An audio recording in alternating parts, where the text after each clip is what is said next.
My dad tried to get me fired from OnlyFans by contacting my subscribers, but it backfired and ruined his own life. He thought he could destroy my career by harassing my customers one by one, but instead he ended up losing his business, his reputation, and everything he had worked for his entire life.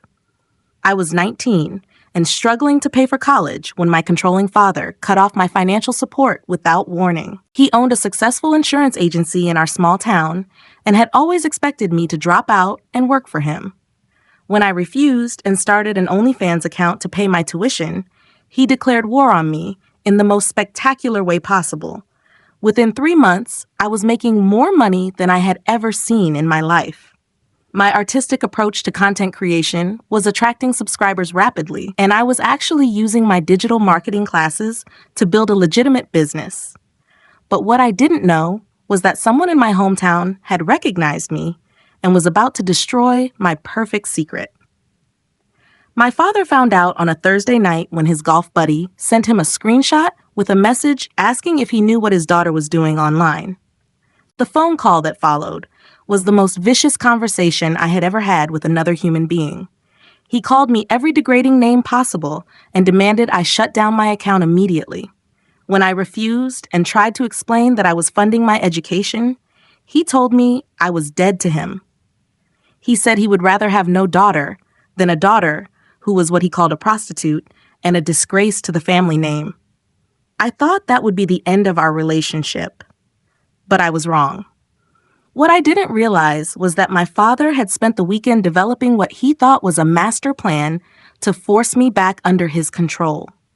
He was going to systematically destroy my online business and make me come crawling back to him for forgiveness and financial support. The first sign of trouble came when my subscribers started messaging me about a strange man claiming to be my father who was trying to contact them.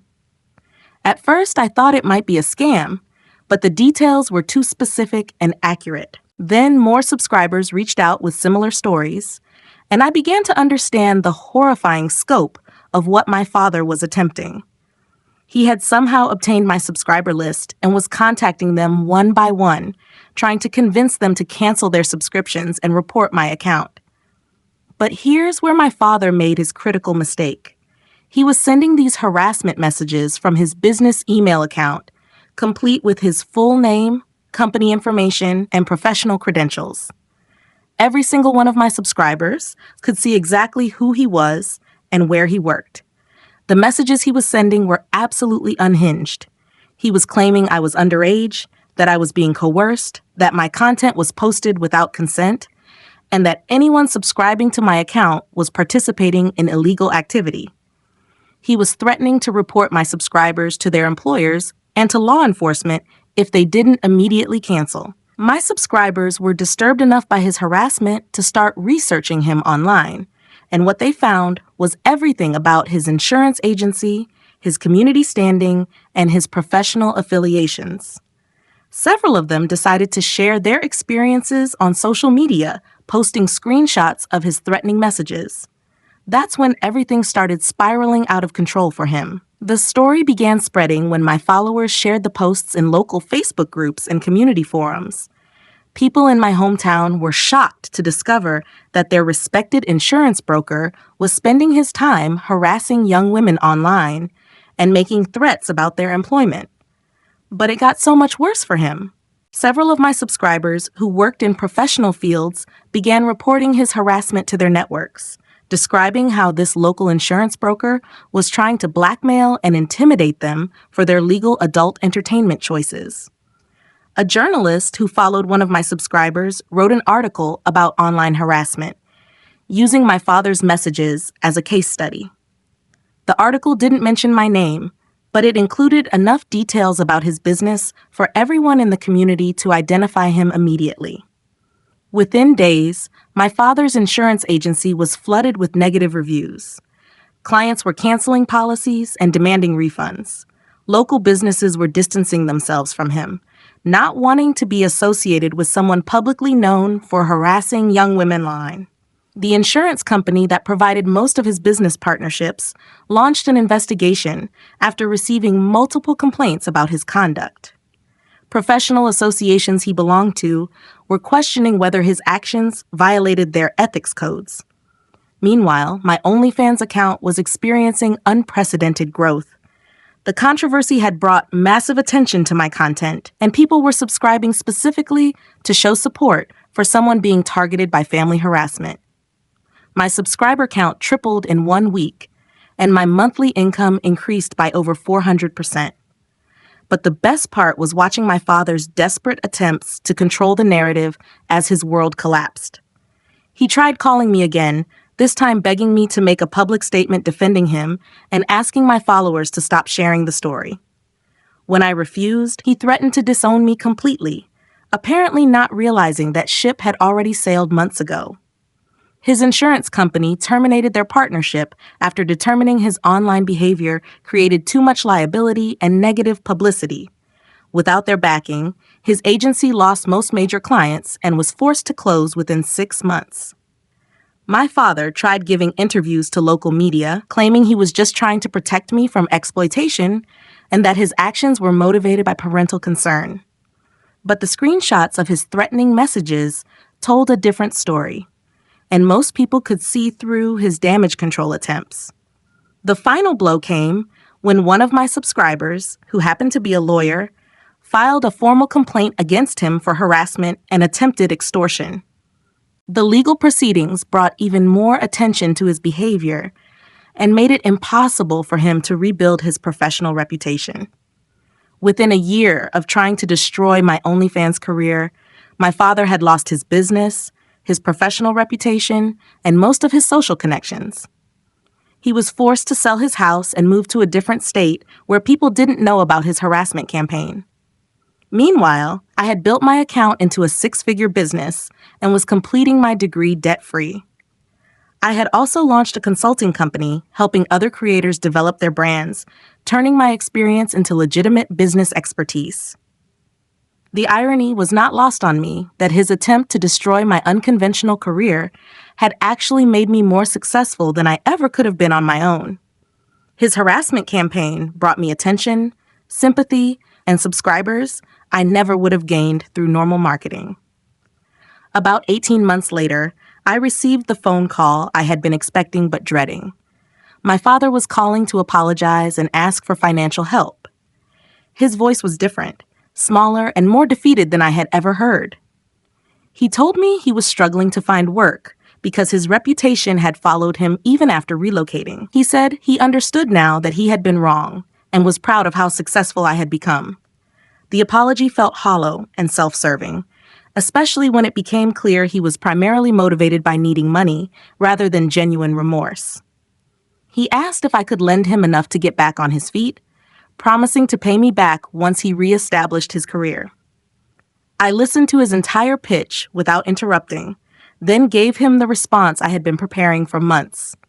I told him that I appreciated his apology, but actions have consequences, and his decision to try to destroy my life had permanently damaged our relationship. I explained that I had built my success without his support or approval, and I didn't owe him anything just because we shared DNA.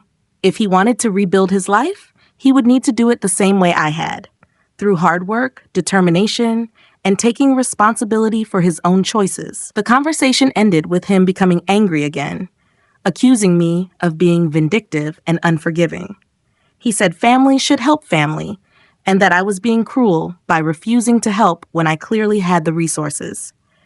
But I had learned that helping him financially would only enable his pattern of trying to control and manipulate people around him.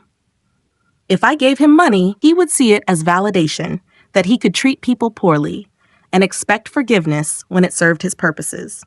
Instead, I used my success to help other young women facing similar family conflicts over their career choices. I established a scholarship fund for students who had been financially cut off by families for pursuing non-traditional paths. My father's attempt to destroy my OnlyFans career had backfired so completely that it became a case study in how trying to control other people often leads to losing control of your own life. His harassment made me more successful, independent, and confident in my ability to succeed without his approval. Today, I run multiple businesses that grew out of the skills and connections I developed through my OnlyFans success. I have a team of employees, a diverse investment portfolio, and the financial security my father always claimed to want for me, just not in the way he envisioned. The most satisfying part is knowing I built it entirely on my own terms, without compromising my values or accepting anyone else's definition of what my life should look like. My father thought he could shame me into conforming to his expectations, but instead he taught me I was stronger and more capable than either of us had realized. I still receive occasional messages from him, usually around holidays or when he's facing financial difficulties. He alternates between trying to guilt me into helping him and trying to take credit for my success by claiming his tough love approach taught me to be independent. But I've learned to see through his manipulation tactics, and I no longer feel obligated to respond to his attempts to insert himself back into my life. I've built a chosen family of friends, colleagues, and mentors who support my goals without trying to control or diminish them. The experience taught me that sometimes the people who claim to love you most are actually the ones most threatened by your success and independence. My father's reaction wasn't really about morality or family reputation. It was about his fear of losing control over someone he had always seen as an extension of himself. His downfall was entirely self-inflicted, the result of his inability to accept that I had the right to make my own choices about my body, my career, and my future. If he had simply minded his own business and focused on his own problems, he might still have his agency and reputation intact. Instead, his obsession with destroying my success led to the destruction of everything he had worked to build. The man who claimed to be protecting the family reputation ended up being the one who destroyed it completely. If you're facing pressure from family members who want to control your choices, remember that you don't owe anyone your dreams or autonomy just because you share their DNA. Sometimes the most loving thing you can do for toxic family members is let them experience the natural consequences of their actions. My father's harassment campaign was meant to punish me for refusing to live according to his expectations, but it ended up being the catalyst that helped me build the exact kind of independent, successful life he had tried to prevent me from having. The best revenge isn't planning someone's downfall. It's building such an amazing life that their attempts to hurt you only make you stronger and more successful. Don't forget to subscribe to Viral Family Tales for more incredible stories about family drama and personal triumph. We share new content every single day, so hit that notification bell to never miss an upload. If this story resonated with you, please give it a like and comment below with your own experiences of overcoming family criticism or control. Your engagement helps us reach more people who might need to hear these stories. And remember that your life belongs to you, not to the people who think they know what's best for you.